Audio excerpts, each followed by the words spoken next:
নমস্কার, আমি Subhalakshmi. Card already Shuffle করে রেখেছি। টপিক হচ্ছে পিতৃপক্ষে বৃষরাশি ব্যক্তিদের জীবনে কি পরিবর্তন নিয়ে আসে। দেখাই যাক বৃষরাশি ব্যক্তিদের জীবনে কি পরিবর্তন নিয়ে আসে এই পিতৃপক্ষ। বর্তমানে পিতৃপক্ষ চলছে, আমরা সকলে জানি। বৃষরাশি ব্যক্তিদের ক্ষেত্রে কিন্তু খুব পজিটিভ পরিবর্তন নিয়ে আসছে। এনাদের ইনার পিস এবং ইনার স্ট্রেংথ কিন্তু এই মোমেন্টে অনেকটা স্ট্রং হবে, এবং এনারা নতুন কিছু যদি ক্রিয়েট করার কথা ভাবনা চিন্তা করে থাকেন সেটার ক্ষেত্রেও কিন্তু এনাদের পজিটিভ ফলাফল পাবেন।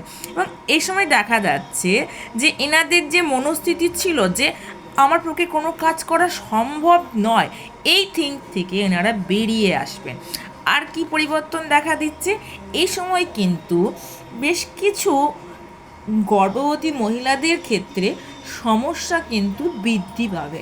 তাদের সন্তান সংক্রান্ত বিষয় নিয়ে চিন্তা কিন্তু এই মোমেন্টে বৃদ্ধি পাচ্ছে দেখা যাচ্ছে।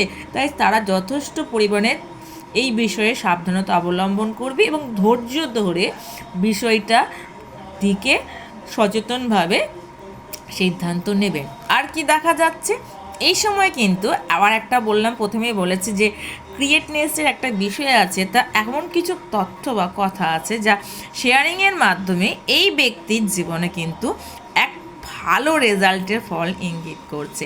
এই পিতৃপক্ষ বৃষরাশি ব্যক্তিদের ক্ষেত্রে কিন্তু খুবই ইম্পর্টেন্স, কারণ এনাদেরও কিন্তু তাদের পূর্বপুরুষদের একটা পোস্ট যে মানে এক কথায় যে কাজটা স্থগিত ছিল সেই কাজের কিন্তু আবার দ্রুত গতিতে এগিয়ে যাওয়ার কথা, অর্থাৎ ওনাদের বংশগত যদি কোনো কাজ দীর্ঘ সময় ধরে স্থগিত অবস্থায় পড়েছিল সেই কাজ আবার পুনরায় শুরু হওয়ার একটা ইঙ্গিত, বা তাদেরই এক জেনারেশন সেটাকে এগিয়ে এবং সামনের দিকে এগিয়ে নিয়ে যাবে, এবং বিষয়টা খুব পজিটিভ দিকে। তবে এই কটা দিন অন্তত নিজেদের পিতৃপুরুষদের প্রতি শ্রদ্ধা জ্ঞাপন করার দিকে এবং তাদের প্রতি নিজেদের একটা সমর্পণের বিষয়টার দিকে লক্ষ্য রাখবেন। ধন্যবাদ।